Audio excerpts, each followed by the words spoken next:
Hey there, everybody. This is Mr. P with Mr. P Explores, and we are here with yet another episode of Mr. P's Tales from the Road. Hopefully everybody's having a great day out there. It's a little gloomy, a little dark, a little fall-like here in Northeast Ohio, but we're getting the job done this week. It's been a crazy week so far, and I wanted to kind of touch on a specific thing this week, and I've been kind of putting it off. I've been putting off the recording here. It's kind of a personal subject that I wanted to get into, but that I have a feeling a lot of you are dealing with yourselves right now. Something that I've seen just in my observations of the community, especially in the last couple months, the last year. And it has to do with mental health. All right. A lot of people have been going through a very rough year and are continuing, in that vein. And I kind of wanted to talk about my experiences and what's been going on with that. And it's a personal thing. And I know a lot of you are going through it in different degrees and in different directions. So I kind of want to talk about what that's like. And it will tie in, I promise. It will tie into Tales from the Road. This is not Mr. P's Tales of Mental Woes. All right. But it is tied to some adventures and some things that, reasons why Urbex it has to do with this. So I want to get into that with you guys. Again, I've been putting this off for a while. There's no script to it. Usually I have a script of what I'm going to talk about when I do these. But I figured, what the hell, we'll try it this way and kind of see what happens. Something this personal just kind of has to come off the cuff. So we'll dig into it. So if I start blathering again, never pay any mind. But it's just what's coming out here off the top of my head. Mental health this past year, as you guys probably know, with the whole COVID thing and just with so many other things going on, most of us are not in the right place. We are way off our game. A lot of people have been dealing with a lot of problems. Maybe it's a loss of a job. Maybe somebody has passed away. Maybe just work has been hellish with all the extra things put on. Whatever the case may be. Maybe you just deal with depression and anxiety, and this just made it 1,000 times worse. Whatever the case is, this is for you guys out there in the community. Little bit about myself. I have been dealing with depression and heavy-duty anxiety longer than I care to admit. We're talking since I was about 10 or 11 years old. Right? So we're talking like 35 years at this point. I'm dealing with this. And it comes and goes. It just depends on the week. But it's a thing that I deal with daily. It never goes away. It never disappears. It never gets any easier. I've kind of had to build up defenses to it. I've had to really work on getting past it certain times. And sometimes it seems almost impossible. There have been moments where I have wondered, why am I here? Why do I bother? Why should I stay? But over the years, I've learned to just kind of press through it. There are good days, bad days, that kind of thing. But there are days where you wake up and you feel like everything you do is a waste of time. Everything you do is worthless. Everything you produce is garbage. Even the best things you're capable of to you in your mind look like complete crap. And even though they're not, and the outside world wouldn't know any different, but to you in your brain is telling you you're worthless. Nothing you do works. It happens. That's the problem with mental health. And for a long time, when I first started realizing that something was wrong with me, way back in the 80s, it wasn't something you talked about. As a kid especially, you would never bring up the fact that you were depressed or that you were, going through these problems. You would never bring it up because if you did, you ran the risk of being labeled crazy. Oh, that kid's nuts. And we can't, you don't want that. Your parents may not have understood it, and if they went through it, they just, the solution their parents gave them when they were kids was just toughen up, kid. All right, get through it. You'll be fine. You don't need to, you just deal with it. Suck it up. So I went through my childhood not knowing how to deal with this. I didn't bring it up to anybody really. I didn't even know what it was I was dealing with. I just knew something was wrong. And as time went on, I kind of lost the ability to feel joy. And that's kind of a weird thing to try to explain to people, but I really haven't felt pure joy since I was 10 or 11. which is kind of nuts, but plenty of frustration, plenty of anger, plenty of confusion, plenty of every other thing that's out there. But joy tends to be muted, and it sucks. Every once in a while you come close, but you never get that feeling that you had as a kid again. So, that's there. And some of you may be in the same boat with me. I don't know who you are, but if you're out there, we're talking about us right now. And it's gone on like that for a long, long time. All throughout high school, throughout college, thoughts of suicide, thoughts of all kinds of crazy stuff would come through my head. And it was never anything I could talk about with anybody until a little bit later, maybe. It was kind of a hidden thing. And I just, it made me an angry, pissed off person that nobody wanted to be around. Because I didn't know how to handle it. It usually comes out as anger because you don't know what to do. You're frustrated. You're pissed. And it made you unattractive, to friends, to family. And most of them didn't understand it either. Like, why? What is wrong with him? Why is he acting like this? And then it would make you even more depressed because you knew how you were behaving. You knew you were acting like a complete jackass, and you punished yourself for it because you knew that wasn't who you were. It's this crazy cycle that gets worse and worse every time you go through it, right? So if you're out there and you're suffering with that, I totally get it. I wanted to talk about this because, again, I've noticed in all of the communities that I follow, there's certain explorers that I follow, photographers that I follow, and every now and again I will see a post, kind of a reach out and a cry for help post, as we call it, where you will say something online hoping that someone will notice that you're going through a horrible time. It doesn't have to be anything crazy. Sometimes it's just maybe it's just a poem that you left behind, or it's a certain song that you've posted. But the signs are always there. You can always tell who that person is and what they're going through by what they leave. Sometimes it's straight out telling you, I don't know what to do anymore. I'm depressed. I'm anxious. I everything I do is garbage. I have no motivation. I've seen those kind of posts more and more. And they're people that I know, they're people that I admire, they're people that I trust, they're people that I'm friends with in some cases. And, I know the signs. So I wanted to talk about this and at least bring it to the attention of people out there. Now, if you've never gone through depression or anxiety before, it's kind of hard to explain it. It's hard to explain to a person that's never felt that horrible, that pit in your stomach that just sucks everything out. It's this heavy, it feels like you have this thing pulsing in your stomach that just takes all the joy away. The anxiety is a knot that's in your stomach. And it takes everything away. It takes all your thoughts and draws it to that situation. And you can't get your mind off of it. You can try. And there are some things that do work, which I'll get into a little bit later. That's where our Urbex stories come in. All right. But, it can be miserable. And if you don't have that experience to draw on, you can't understand it. It's hard to understand. And the worst thing that we will get as a depressed, anxious person who deals with this mental health situation, the worst thing you can get from somebody is, oh, just put a smile on your face. Oh, just act more positive. Be happy. Okay, stop being negative. All right, and it's not like we want to do those things. It's not like we wake up going, man, who can I make miserable today because, reasons. You don't want to do those things, but you do. It happens, and you feel like complete and utter shit for doing it later on. But you don't know how to say you're sorry because sometimes it just feels good when it comes out. It's a release sometimes.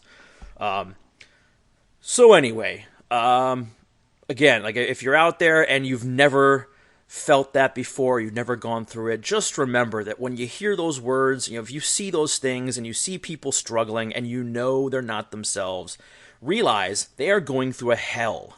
And all they need at that point is just for you to listen. Listen to them. All right, hear what they're saying. Don't offer advice. Don't offer solutions. Don't try to tell them to be chipper and happy. Don't do that. Just listen to them. Just be there for them. All right? Sometimes that's all we need is for someone to just hear us out so we can get it off our chest. I I know of several people in my circle, urbex-wise, that I talk to about this kind of thing. I have a friend, a colleague, who's put a book out about it, about how urbex has kind of affected him on that and how it's kind of helped him. And I'm going to talk about my stories on that too. It's kind of a thing that's helped me. Doing what we do has helped me through this. But like I said, I've had friends that have really suffered through this. And this past year especially, I can't say I've been the safest. I've traveled all over the place the last year and a half. COVID be damned. But a lot of people, for their own reasons, decided to be extremely safe for health reasons or for, just personal reasons. They all had their different ways of going out and exploring and doing photography. I had to go. I could not put myself in my house for weeks at a time and not go out. I had to. I was very careful with where I went and who I talked to and, masks and all of that. But I could not stay inside. My depression wouldn't allow for it. But anyway, where am I going with this? Well, I want to tell the people that are out there right now going through this in the community, we got to help each other out. All right. If you know somebody who's going through this and you see it, at least reach out to them and say, hey man, I got you. I got your back, or I got your six. All right. If people know that other people are out there that understand where they're at and they get it, they're feeling those same things, that it's okay to be angry or pissed for a while, it helps. It helps to know that there are other people suffering through it that you can talk to. All right. And I'm going to put this out there. If you're out there listening and you have a severe situation where it's to the point where you are thinking about, why am I even bothering? Why should I even live anymore? And it happens, send me a message. All right. Send me a message. Send somebody a message. Okay. Let somebody know what the hell you're feeling, because there is nothing worse than having that thought rattling around in your brain and in your soul that you just want to die because you don't feel like you should be here anymore. All right, and that everything you do is garbage. It's not true. Okay, we know it's not true. That's what we're thinking, though. Even though your rational brain is telling you that's not true, your depression's like, whatever. All right, so message me.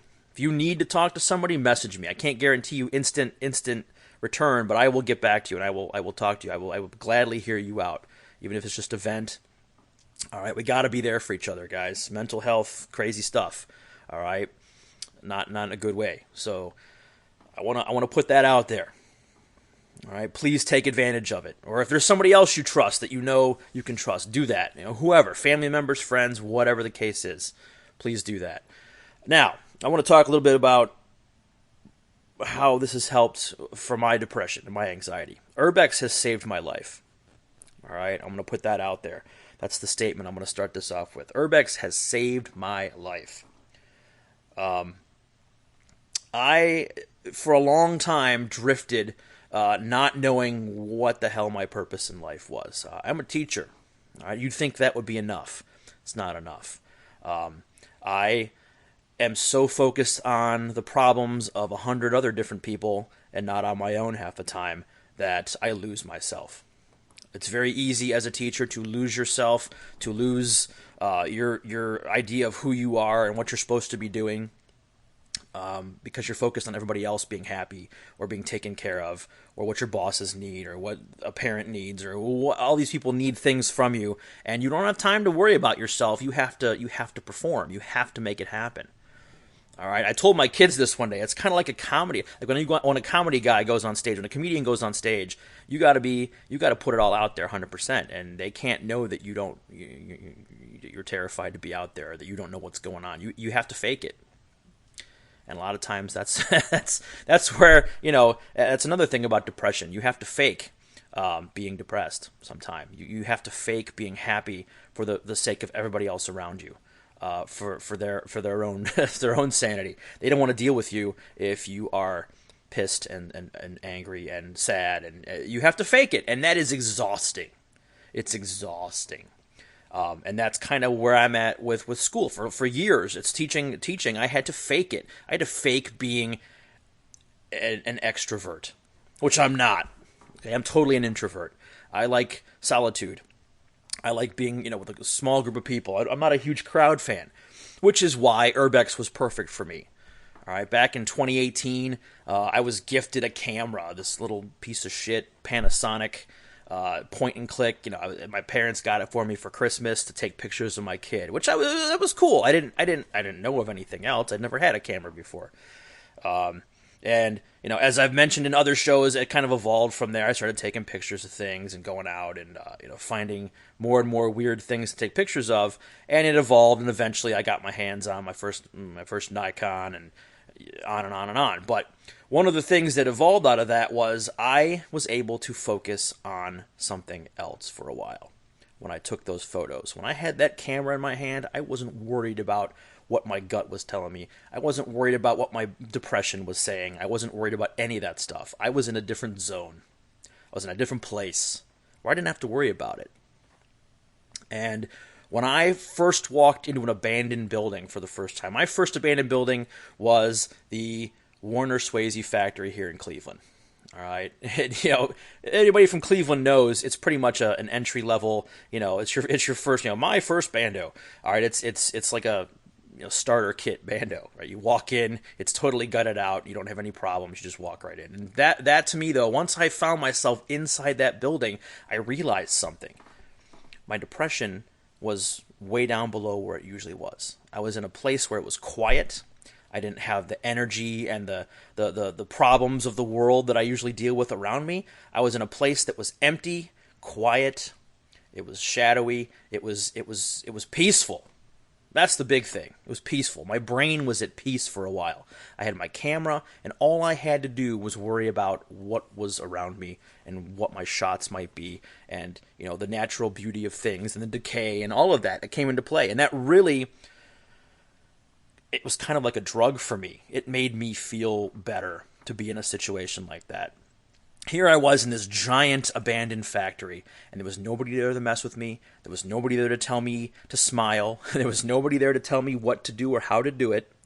And I found that very peaceful.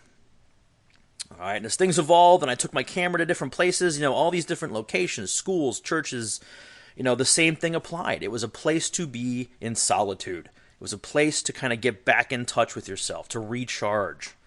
You and your camera creating art, right? Walking around, spending a couple hours in this godforsaken place that nobody else would bother going to, except for maybe the occasional homeless person or maybe a crackhead if you're in certain locations. But other than that, you had the place to yourself, and you didn't have to worry about anything. And that really has been what saved me. Whenever I go into an abandoned building, I lose whatever stress I've had for the week. It's a temporary fix, but it's something. It's better than any drug. When I go away, when I take a road trip for a weekend, all right, I can forget all my baggage. All the shit that's built up over the week is gone.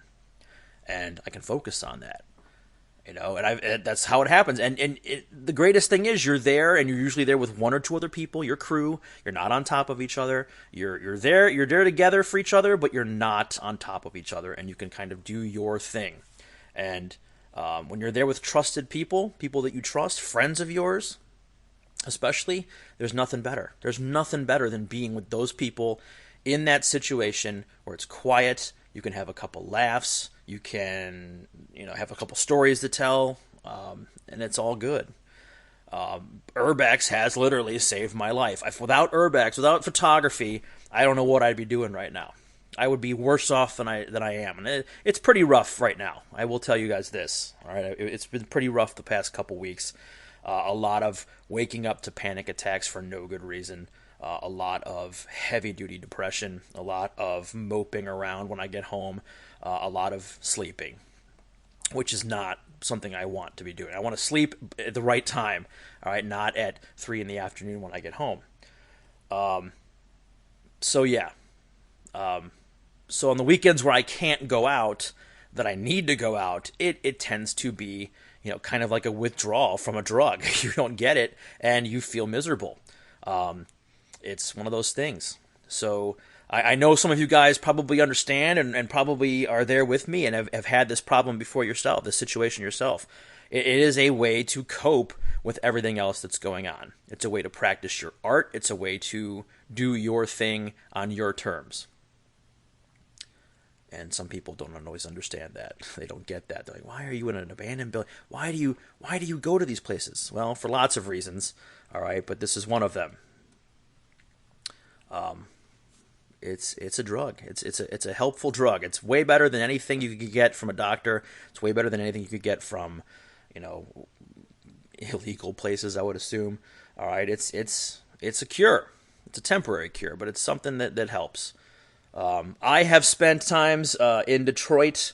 I have many friends in Detroit. I love Detroit. I would love to do an actual episode on Detroit at some point and experiences. I could do whole shows on Detroit, but at some of my worst moments, right, where things are really bad, I've been able to spend a weekend in Detroit with some close friends of mine, and we go out, and we may not even hit anything new, but we'll go to places we've been, and we know we can trust, that we know we're not going to have any issues, and just go and shoot and reshoot, and bring beverages in with us, and bring food in with us, and we'll just sit there and shoot the shit on top of a building somewhere. We'll find an old building somewhere and just chill. On an autumn day especially. The autumn is the best time to do that. When the leaves are changing and you got that nice breeze. Man, nothing better. Couple of, here's what we tie into the urbex. I mean, there's a couple locations in Detroit that there are places I would rather be than anywhere else. With friends of mine from there. Last year especially, for instance, we were in a place, I'm not even sure what the name of the place is. I just call it the Spring Factory because it was an old spring factory. It has a name I can't recall off the top of my head. But the Spring Factory, it's your typical old Albert Kahn style building, right? With the columns and the windows, and it's, just this big boxy mammoth building, factory. I was out with Wasteland Explorer from Detroit, a really good friend of mine, and all my friends are JPEGs. Another friend, a really good friend of mine. In fact, the guy that invited me to Detroit for the first time. We were there together, just kind of wandering around, and we spent a good hour on that roof just shooting and just acting like idiots and having a good time. And it was the best cure I could possibly have for the horrible crap that I had seen that week. That time in Detroit was my time to get better. To get well again, temporarily at least. One of the other great locations I could mention is the old Cadillac stamping plant, which is now gone in Detroit. If you guys know Caddy got torn down this year. That was a place to go where you could relax and just let it all loose. Caddy was amazing. You guys from Detroit, and if you've ever been there, you know about the hockey cards. There was a whole area of the second floor that was just some guy that had owned the building, the guy that bought the building before it went abandoned, decided to buy a crap ton of hockey cards on these pallets.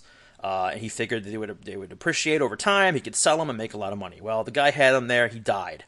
And they were just left there. So when the place was abandoned, everybody got in there, and all of a sudden hockey cards were everywhere, just strewn everywhere. But some of these pallets were still set up, and you could go in there and just sit on these pallets on a nice, on the end of a summer day and just feel that breeze coming through, that cross breeze that came through the factory.